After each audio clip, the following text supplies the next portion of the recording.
صلح کے مذاکرات ناکام رہے۔ عزل الدین مسعود اور سلطان ملک صالح نے افرادی قوت کی زیادتی کے نشے میں قلعے سے نکل کر صلاح الدین ایوبی کے لشکر پر حملہ کیا مگر بدترین شکست کھائی۔ عزل الدین مسعود بھاگ کر موصل چلا گیا اور سلطان ملک صالح دوبارہ قلعہ بند ہو گیا۔ آخر محاصرے سے تنگ آ کر ملک صالح نے صلاح الدین ایوبی کو غیر مشروط صلح کی پیشکش کی۔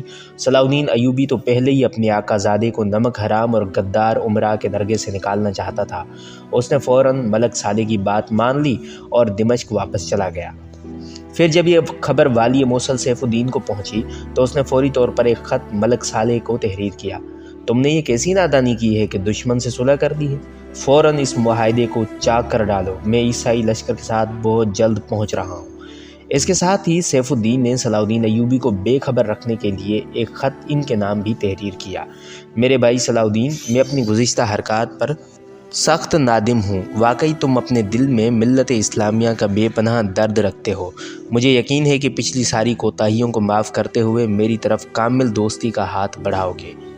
بے شک ہماری نجات اسی میں ہے کہ ہم سب مل کر صلیبیوں کا مقابلہ کریں اور سلطان عادل کے خواب کی تعبیر تلاش کریں، ورنہ بروز محشر ہم اللہ تعالیٰ کو کیا منہ دکھائیں گے۔ سیف الدین کا قاصد پہلے حلب آیا اور والی موصل سیف الدین کا خط ملک صالح کے حوالے کیا۔ سلطان ملک صالح نے مسکراتے ہوئے قاصد کی طرف دیکھا اور چند سطروں میں جواب لکھ دیا۔ صلح کا معاہدہ محض مصلحت اور وقت کی ضرورت ہے، موقع ملتے ہی اسے چاک کر دیا جائے گا اور ٹکڑے ہوا میں اڑا دیے جائیں گے۔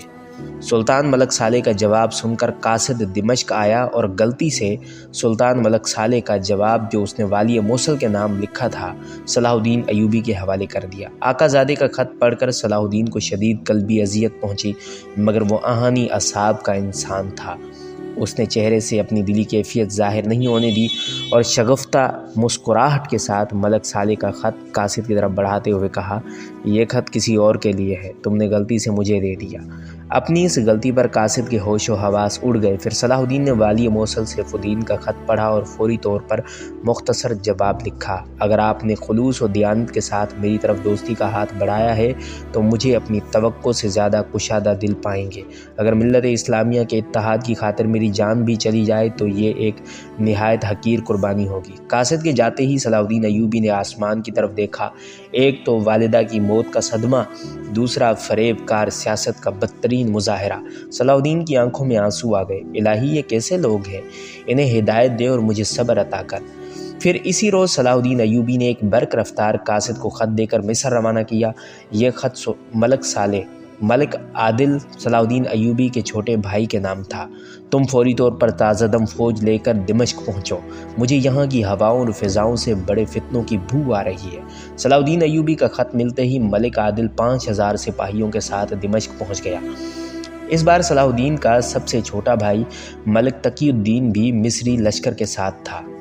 جب صلاح الدین کی تازہ دم فوج دمشق پہنچ گئی تو اس نے سلطان ملک صالح کے نام ایک جارحانہ خط تحریر کیا۔ آج تک میں نے آپ سے جس لہجے میں بات کی، اگر اسی زبان میں پتھروں سے گفتگو کرتا تو شاید اب تک وہ بھی پگھل چکے ہوتے۔ سلطان عادل کی غلامی کا طوق تو قبر کے اندر بھی میری گردن میں رہے گا، مگر آج میں آپ کی اطاعت سے منحرف ہوتا ہوں۔ اب میرے کسی علاقے میں آپ کے نام کا خطبہ جاری نہیں رہے گا۔ صلاح الدین ایوبی کا خط پڑھ کر کچھ دیر کے لیے ملک صالح کو سکتہ ہو گیا۔ وہ سوچ بھی نہیں سکتا تھا کہ صلاح الدین ایوبی اس قدر جارحانہ انداز میں اسے جواب دے گا۔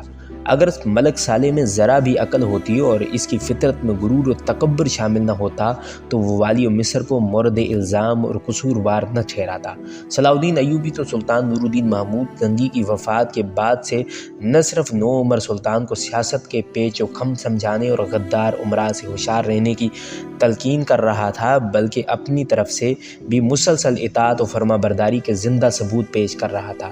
اب اسے ملت اسلامیہ کی محرومی سمجھیں یا پھر بے شرم سلطان ملک صالح کی بدنصیبی قرار دیں کہ اس نے سارے خیر خواہانہ مشوروں کو کچل کر رکھ دیا اور صلح و صفائی کے تمام سنہری موقع گوا دیا۔ خاندانی عظمت کے جادو میں گرفتار سلطان ملک صالح نے نہ صرف ناعاقبت اندیشی کا مظاہرہ کیا بلکہ اپنے وفادار ترین اور دوست ترین اور اپنے آقا کے بہترین غلام اور جانثار کے ساتھ بدترین حرکت کی کہ ملت اسلامیہ کے نگہبان کو آدم خور حشیشان کے ساتھ مل کر قتل کرانے کی کوشش کی۔ اب یہ صلاح الدین ایوبی کی نہایت خوش قسمتی تھی کہ اللہ تعالیٰ نے اسے دشمنوں کی انتہائی خوفناک اور بدترین سازشوں میں محفوظ رکھا تھا۔